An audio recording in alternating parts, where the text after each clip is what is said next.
பார்வதியே நமக. குரு வாழ்க, குருவே சரணம். ஆன்மீக அன்பர்கள் அனைவருக்கும் இனிய வணக்கங்கள். நம்ம இந்த வீடியோ மூலியமாக 2025ஆம் ஆண்டிற்கான ஆவணி மாத ராசி பலன்களை பார்க்க இருக்கிறோம். குறிப்பாக இந்த வீடியோவானது பார்த்தீங்க அப்படின்னாக்கா மேஷராசி அன்பர்களுக்கான வீடியோ. இந்த மேஷராசி அன்பர்களுக்கு ஆவணி மாத கிரகநிலை ஆராயும்போது இந்த ஆவணி மாதமானது வருகின்ற 2025 ஆகஸ்ட் மாதம் 17ஆம் தேதியிலிருந்து 2025 செப்டம்பர் மாதம் 16ஆம் தேதி இந்த ஆங்கில தேதி இந்த இடைப்பட்ட காலகட்டத்தில் நடக்கக்கூடிய நிகழ்வுகள் தான் ஆவணி மாத பலன்களை நம்ம சுருக்கி பார்க்க இருக்கிறோம். இதுக்கு முன்பாக பார்த்தோம் அப்படின்னாக்கா கடந்த ஒரு 2 மாத காலகட்டங்கள் உலகத்துக்கே ஒரு போதாத ஒரு நேர காலகட்டம் தான் சொல்லணுன்ற விதிங்க. ஆனி ஆடி இந்த 2 மாத காலகட்டங்களும் சோதனை மிகுந்த காலகட்டங்கள். அந்த நேர காலகட்டத்தில் வம்பு வழக்குகள், மிகப்பெரிய தீ விபத்து, வண்டி வாகன தடைகள், விபத்து சந்திக்கக்கூடிய காலகட்டங்கள் எல்லாமே உலக மக்களுக்கு ஒரு போதாத நேரம்னு சொல்லணுன்ற விதி. அந்த காலகட்டங்கள் ஆடி மாதத்தோடு முடிஞ்சு போயிடுச்சிங்க.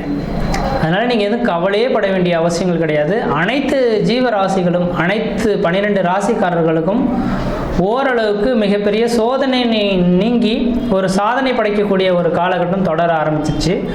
எப்போதுமே ஆடி மாதம் முடிந்தாலே ஆவணியிலிருந்து ஒரு வளர்ச்சிக்கான காலகட்டங்கள், உத்தராயண புண்ணிய காலகட்டம் தொடங்கக்கூடிய ஒரு காலகட்டம்னு சொல்லுவாங்க.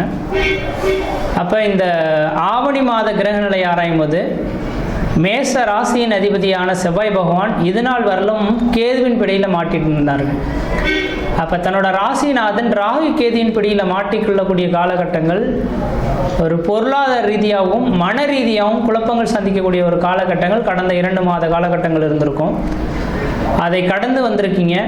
இந்த ஆவணி மாத கிரக நிலையில், அதாவது ஆகஸ்ட் 17ஆம் தேதியிலிருந்து செப்டம்பர் 16 தேதி காலகட்டத்தில் உங்களோட ராசிநாதன் எங்கே உட்கார்ந்துருக்காரோ அது சார்ந்த விஷயங்களில் வளர்ச்சி அடைய போறீங்கன்ற விதி. அப்போ தன்னோட ராசிநாதன் சொல்லக்கூடிய செவ்வாய் பகவான் ராசிக்கு 6ஆம் இடமான கன்னி வீட்டில் உட்கார்ந்துருக்கார்.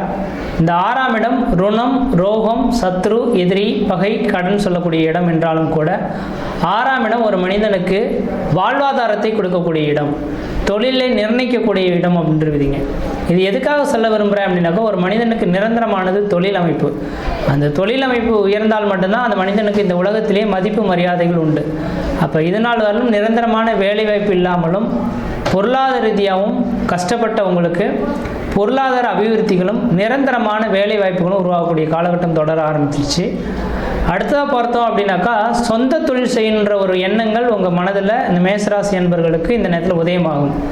ஒருவேளை சொந்த தொழில் செய்யணும்னு இந்த நேரத்தில் ஆசைப்பட்டால் யோசிக்காமல் சொந்த தொழில் செய்வதற்கான ஒரு உகந்த காலகட்டம். ஏன்னா 6ஆம் இடம் தான் புதிய முயற்சி, சொந்த தொழில் செய்யக்கூடிய அமைப்புகள். அதே போல் 6ஆம் இடம் அரசாங்க உத்தியோகத்தை குறிக்கக்கூடிய இடங்க. அப்போ வெகு நாட்களாக வேலை வாய்ப்புக்காக காத்திருந்த நபர்கள், அரசு உத்தியோகத்துக்காக காத்திருந்த நபர்கள் யாராவது இந்த நேர காலகட்டத்தில் பார்த்தீங்கன்னா அரசாங்கத்தின் ஆணை பிறப்பித்து உங்களுக்கு பணி கிடைக்கிறதுக்கான வாய்ப்புகள் இந்த நேரம் சிறப்பாக இருந்துகிட்ருக்கு. இந்த ஆவணி மாத கிரக நிலை அப்படின்ட்டு விதிங்க. அதே வேளையில் பார்த்தோம் அப்படின்னாக்கா, உங்களோட ராசிக்கு 5ஆம் அதிபதி 5ஆம் இடத்துலேயே ஆட்சி பலம் பெற்று உட்கார்ந்துருக்கார். ஒரு ஜாதகத்தில் 5, 9ஆம் இடத்தோன் சுபன் எவனாயினும் மிஞ்சும் சுபபலன் செய்வான் அப்படின்று விதிங்க. அப்போ 5ஆம் அதிபதி ஆட்சி பலம் சேரக்கூடிய காலகட்டத்தில் இந்த மாதத்தில் உங்களோட குலதெய்வ அருள் உங்களுக்கு கிடைக்கக்கூடிய ஒரு மாதமாக இருக்கும். வாய்ப்பு கிடைச்சால் இந்த நேர காலகட்டத்தில் மேசராசி என்பவர்கள் எல்லாருமே உங்கள் குலதெய்வ கோயிலுக்கு போயிட்டு தேங்காய் பழம் வச்சு ஒரு அர்ச்சனை பண்ணி சாமி கும்பிட்டுட்டு அதுக்கு பின்னர் இந்த மாதத்தை தொடங்க ஆரம்பிச்சிங்க அப்படின்னாக்கா இந்த மாதத்தில் பணவரவுகள் அதிகரிக்கக்கூடிய ஒரு காலகட்டங்களாக உருவெடுக்கும். காரணம் என்ன அப்படின்னாக்கா, ராசிக்கு 11ஆம் இடத்துல இந்த நேரத்தில் ராகு பகவான் உட்கார்ந்துருக்கார். இந்த மாதம் மட்டும் கிடையாதுங்க, 2026 டிசம்பர் முடியக்கூடிய காலகட்டம் வரலும் ராகு 11ஆம் இடத்துல உட்கார்ந்துருக்கார். பாமேடம் எருதுகண்ணி நண்டு சுறா 5 இடத்தில் கருணாகம் ஜாதகர் பொன்மத்தியில் தெய்வார் அப்படின்றீங்க. அந்த பாடல் வரி உங்கள் மேஷராசிக்காரர்களுக்கு இந்த நேரம் இருக்குது. திடீர் அதிர்ஷ்டங்கள், திடீர் பணவரவுகள் ஏற்படக்கூடிய ஒரு காலகட்டமாக இந்த நேரம் வந்துட்டுருக்கு. என்றைக்கோ செய்த ஒரு செயலுக்காக இந்த நேரத்தில் அதுக்கான சன்மானங்கள் கிடைக்கக்கூடிய ஒரு மாதமாக இந்த நேரம் வந்துட்டுருக்கு. காரணம், உங்கள் ராசிக்கு 5ஆம் இடத்தில் சனி பகவான் ஆட்சி பலம் பெற்று லாபஸ்தானத்தில் ராகு பகவான் நிற்கக்கூடிய காலகட்டத்தில் திடீர் அதிர்ஷ்டங்கள், திடீர் பணவரவுகளுக்கான ஒரு காலகட்டங்கள் உருவாகும். அதே வேளை தனாதிபதினு சொல்லக்கூடிய சுக்கிர பகவான் ராசிக்கு 3ஆம் இடமான குரு சுக்கிரனோட தொடர்பு பெற்று இருக்கார். உங்களோட இளைய சகோதரத்தினால ஆதாயங்கள் பெறக்கூடிய ஒரு மாதமாக இருந்திருக்கும். இளைய சகோதரத்துக்கும் உங்களுக்கு ஒரு இணக்கமான சூழல்கள் ஏற்படலாம். உங்களோட இளைய சகோதரமும் நீங்களும் ஒன்றா ஒரு பார்ட்னர்ஷிப் தொழில் செய்கிறதுக்கான ஒரு காலகட்டங்கள் உருவாகும். இல்லைங்க எனக்கு இளைய சகோதரமே இல்லை அப்படின்னாக்கா உங்களை விட வயதில் குறைந்த நபர்களோட நீங்கள் இந்த நேரத்தில் ஏதாவது தொழில் செய்ய போகிறீங்க அப்படின்னாக்கா அதனால் ஆதாயங்கள் பெறக்கூடிய ஒரு காலகட்டங்களாக உருவாகும். அப்போ இந்த சுக்கிர பகவானின் அமைப்புகளானது உங்கள் ராசிக்கு 9ஆம் இடத்தை பார்க்கறதுனால பாக்கியஸ்தானங்கள் வலுபெறுது, தந்தை வழி உறவுகள் வலுபெறக்கூடிய ஒரு காலகட்டமாக இந்த மாதம் இருந்துட்டுருக்குன்றீங்க. அடுத்ததாக பார்த்தோம் அப்படின்னாக்கா இதில் இந்த மேசராசி என்பவர்களுக்கு முதல் தரமான யோகாதிபதி யாருன்னாக்கா குரு பகவான். அந்த குரு பகவான் ராசிக்கு 3ஆம் இடத்துலேருந்து 9ஆம் இடத்தை சொந்த வீட்டை பார்க்கக்கூடிய யோகங்கள் உருவாதுங்க. அப்போ தந்தை வழி உறவு, தந்தை மூலிமா ஏற்படக்கூடிய சொத்து சோகங்கள், கோர்ட்டு கேஸ் வழக்குகள் எல்லாமே இந்த மாதத்தில் உங்களுக்கு தீர்வு ஏற்படக்கூடிய ஒரு காலகட்டமாக உருவாகும். இல்லை சார் என்னோடய தந்தை வழி சொத்து சோகங்கள் நிறையவே இருக்குது, அதில் அந்த பங்காளி உறவுகளில் பார்த்தீங்கன்னாக்கா பத்திரங்கள் பிரிக்கப்படாமலே இருந்துகிட்ருக்கு, அதை விற்றுட்டா என்னோடய கடன்களை தீர்த்து முடிச்சிருவேன்னு நினைக்கிறேன் சார், அதுக்கான வாய்ப்புகள் கிடைக்குமா அப்படின்னு எதிர்பார்க்கக்கூடிய நபர்களுக்கு இந்த மாதத்தில் அதுக்கான வாய்ப்புகள், தீர்வுகள் கிடைக்கக்கூடிய ஒரு காலகட்டமாக இந்த மாதம் இருந்துகிட்ருக்கு. இந்த ஆவணி மாத கிரகங்களில் மேசராசி என்பவர்களுக்கு ஏதோ ஒரு இடத்துல பண வருவாய்கள் அதிகரிக்கக்கூடிய காலகட்டமாக இருந்துகிட்ருக்கு. அதே வேளையில் பார்த்தீங்கன்னாக்கா குடும்பாதிபதியான சுக்கிர பகவான் 3ஆம் இடத்துல குரு சுக்கிரனோட தொடர்புறதுனால வெகு நாட்டில் திருமணமே ஆகலை சார் எனக்கு அப்படின்னு நினச்சி காத்திருக்கக்கூடிய நபர்களுக்கு திருமண வாய்ப்புகள் இந்த மாதத்தில் நிச்சயிக்கப்படக்கூடிய ஒரு காலகட்டங்கள். திருமணம் ஆயிடுச்சு சார் குழந்தை பேர் இல்லை அப்படின்னு சொல்லக்கூடிய நபர்களுக்கு சூரியன் சொந்த வீட்டில் ஆட்சி பலம் பெற்று அதுவும் 5ஆம் இடத்தோட 5ஆம் இடம் பூர்வ புண்ணியஸ்தானம் புத்திரஸ்தானம்னு சொல்லக்கூடிய அமைப்புகள், அந்த புத்திரஸ்தானத்தோடு தொடர்பு வரதுனால ஒரு குழந்தை பேர் தரிக்கக்கூடிய ஒரு மாத காலகட்டங்களாக இந்த நேரம் வந்துட்டுருக்கோம். ஆனால் குழந்தை பேர் தரிக்கக்கூடிய காலகட்டங்கள் உருவானாலும் இந்த மாதத்தில் கேதுவோட தொடர்பு வருதுங்க. அதாவது மாத இறுதியில் சொல்லலாம், அதாவது ஆகஸ்ட் 17ஆம் தேதி தொடங்கி செப்டம்பர் 16ஆம் தேதியானது இந்த ஆவணி மாத கிரகநிலை முடிய போகுது.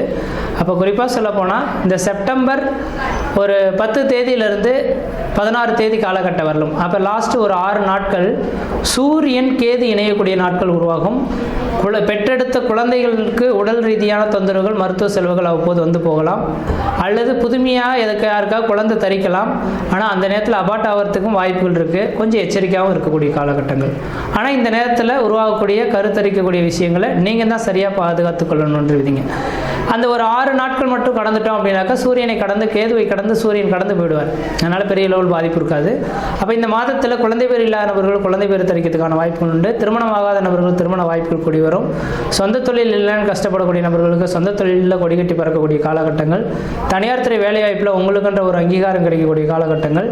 இந்த நேர காலங்களில் சனி பகவான் பார்த்தீங்கன்னா கடந்த மார்ச் மாதம் 29ஆம் தேதியே வந்துட்டாருங்க உங்கள் 12ஆம் இடத்துக்கு. இப்போ 12ஆம் இடத்துக்கு சனி பகவான் வந்துட்டாலே வெளியூர் வெளிமாநிலம் வெளிநாடு தொடர்பு வரணுன்றீங்க. அப்போ மேசராசி என்பர்கள் இந்த நேரத்தில் இடம் விட்டு இடம் பெயர்றதுக்கான காலகட்டம் தொடர ஆரம்பிச்சிருச்சு. வாய்ப்புகள் கிடைச்சால் இந்த நேரத்தில் இடத்தை மாற்றி கொண்டுக்கிட்டு நீங்கள் இன்னொரு இடத்துக்கு மாற ஆரம்பிக்கிறீங்கனாக்கா, அல்லது வெளியூர் வெளிமாநிலம் வெளிநாடுகள் தொடர்பு வர்றீங்கனாக்கா அதன் மூலிமா பண வருவாய்கள் அதிகரிக்கக்கூடிய காலகட்டம்ன்றீங்க. அப்போ மேசராசி என்பர்கள் இன்னொரு 2 வருட காலகட்டத்தில் எந்த அளவு சேர்த்து வைக்க முடியுமோ சேர்த்து வைத்துங்க. அதுக்கு பிறகு ஜென்மத்தில் சனி வந்துட்டால் நம்ம உழைக்கக்கூடிய பணம் நமக்கே பத்தாத ஒரு காலகட்டங்கள் உருவாகலாம். இப்போ என்ன நினைக்கிறேன் அப்படின்னாக்கா இந்த நேர காலகட்டத்தில் கொஞ்சம் பணத்தை சேகரித்து வச்சுங்க, திட்டமிட்டு செயல்படுறது ஓரளவுக்கு நல்ல பலன்களை தரும். இந்த மாத காலகட்டத்தில் பார்த்திங்கனாக்கா வாணிபம் செய்யக்கூடிய நபர்கள், ஏற்றுமதி இறக்குமதி செய்யக்கூடிய நபர்களுக்கு ஓரளவுக்கு வளர்ச்சிக்கு மிகுந்த ஒரு காலகட்டமாக இருந்துகிட்ருக்கு.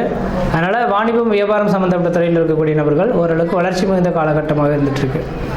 இந்த மாத காலகட்டத்தில் நீங்கள் வழிபடக்கூடிய தெய்வம் எது அப்படின்னு பார்த்தீங்கன்னாக்கா குரு பகவானை வராருங்க. குருவின் அம்சம் பார்த்தீங்க அப்படின்னாக்கா பிரம்மா. அப்போ பிரம்மா கோயில் போயிட்டு ஒரு தடவை வழிபாடு செய்துட்டு வந்தீங்க அப்படின்னாக்கா தலையெழுத்தை மாற்றி வைக்கக்கூடிய சக்திகள் அவருக்கு உண்டு. அதனால் இந்த மாத காலங்களில் நீங்கள் பிரம்மா வழிபடுவதன் விளைவாக இந்த மாத காலத்தில் அதிகப்படியான சந்தோஷங்களை அனுபவிக்கக்கூடிய ஒரு காலகட்டமாக உருவாகும். ஒரு சுருக்கமாக சொல்லணும் அப்படின்னாக்கா மேசராசி என்பவர்களுக்கு கடந்த 2 மாத காலகட்டங்களில் இருந்த போராட்ட வாழ்க்கைகள் நீங்கி மன நிம்மதி மன சந்தோஷங்கள் பெறக்கூடிய காலகட்டம் உருவாச்சு. குடும்பத்தில் ஒரு சுப நிகழ்வுகளும் சுபகாரியங்களும் அழியா சொத்து சேர்க்கை வாங்கக்கூடிய காலகட்டங்கள், பொருளாதார அபிவிருத்திகள் பெறக்கூடிய ஒரு காலகட்டம் உருவாயிடுச்சுங்க. அப்போ இந்த நேர காலகட்டத்தில் நீங்கள் எடுக்கக்கூடிய முயற்சிகளும் உங்களுக்கு சாதகமான சூழல்களாக இருந்துகிட்ருக்கு. முயற்சி எடுத்து பாருங்கள், கண்டிப்பாக வெற்றி பெறுவீங்கள். நன்றி, வணக்கம்.